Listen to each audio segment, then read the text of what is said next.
শরীফ analytics চ্যানেলের পক্ষ থেকে আপনাদেরকে স্বাগত জানাচ্ছি আজকের ভিডিওটিতে। আজকে আলোচনা করব আপনারা যারা শেয়ার মার্কেটে নতুনভাবে আসতে চাচ্ছেন বা নতুন বিনিয়োগ করতে চাচ্ছেন তাদের জন্য কিছু গুরুত্বপূর্ণ পরামর্শ।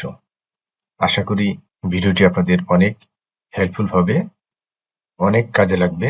ভিডিওটি প্রথম থেকে শেষ পর্যন্ত দেখবেন, তাহলে অনেক কিছু শিখতে পারবেন। আর আমার চ্যানেলটি সাবস্ক্রাইব করে রাখুন, পাশে থাকা বেল আইকনটি প্রেস করে রাখুন, যাতে করে আমি যখনই নতুন নতুন ভিডিও আপলোড করি আপনি নোটিফিকেশন পেয়ে যান। তো শেয়ার মার্কেটে আপনারা যারা বিনিয়োগ করতে চাচ্ছেন তাদের জন্য কিছু গুরুত্বপূর্ণ পরামর্শ, অত্যন্ত কাজে লাগবে এই পরামর্শগুলো। সেটা হলো যে আপনার টাকা থাকতে পারে, টাকা থাকলে আপনি হঠাৎ করেই টাকা ইনভেস্ট করবেন না। আপনাকে প্রথমে এই মার্কেট সম্বন্ধে বিশেষভাবে কিছু জ্ঞান অর্জন করতে হবে।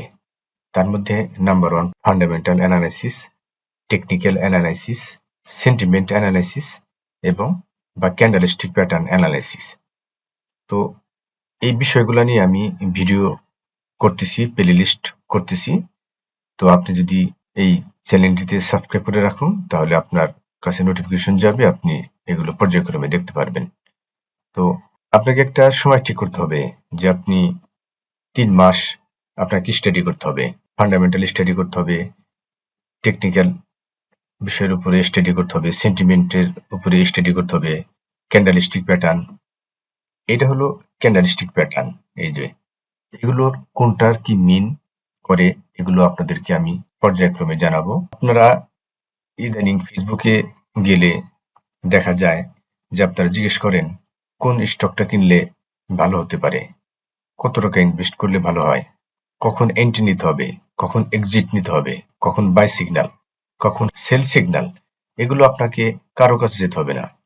আপনি যদি অন্যের কথায় ইনভেস্ট করেন তাহলে আপনি একটা মেন্টালি প্রেসারে থাকবেন যে এটা কিনলে বোধহয় ভালো হতো, এটা কিনলে, এটা এখন কিনলে ভালো হতো, এটা তখন কিনলে ভালো হতো, এখন এক্সিট নিলে ভালো হতো, এখন এন্ট্রি নিলে ভালো হতো।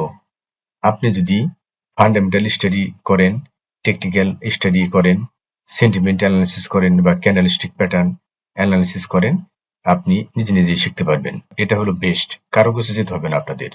তো এই যে চ্যানেলটি দেখতে পাচ্ছেন শরীফ অ্যানালিটিক্স চ্যানেলে আপনি সবগুলোর ভিডিও প্লেলিস্ট পাবেন। কিভাবে ফান্ডামেন্টাল অ্যানালিসিস করতে হয়, টেকনিক্যাল অ্যানালিসিস করতে হয়, ক্যান্ডেলস্টিক প্যাটার্ন কিভাবে অ্যানালিসিস করতে হয়, ঠিক আছে, কি কি বিষয় থাকলে সেটা ফান্ডামেন্টালি স্ট্রং, কোনটার কি মেন, মনে করেন যে কোনটার কি আরএসআই কি, এমএ কি, তারপরে এমএসিডি কি, মুভিং অ্যাভারেজ কি, এই যে মুভিং অ্যাভারেজ কি, তারপরে আরএসআই কি, এই যে এমএসিডি কি, তারপর এটা হলো হিস্টোগ্রাম। এগুলো দেখে এগুলো আপনাকে প্রথমে জানতে হবে। তো আমি মন গড়া কোনো কথা বলি না। আমার ব্যাকগ্রাউন্ডের জন্য আমাকে প্রতিদিন প্রচুর ডেটা অ্যানালিটিক্স করতে হয়। আমি ডেটা অ্যানালিটিক্স করে আপনাদেরকে জানাবো যে আসলে বিষয়গুলো কি। আপনি যদি এই চ্যানেলের ভিডিওগুলো নিয়মিত দেখেন তাহলে আপনি জানতে পারবেন অনেক কিছুই। তো আর বেশি কিছু বললাম না, আজকে আলোচনা এই পর্যন্তই। সবাইকে ধন্যবাদ।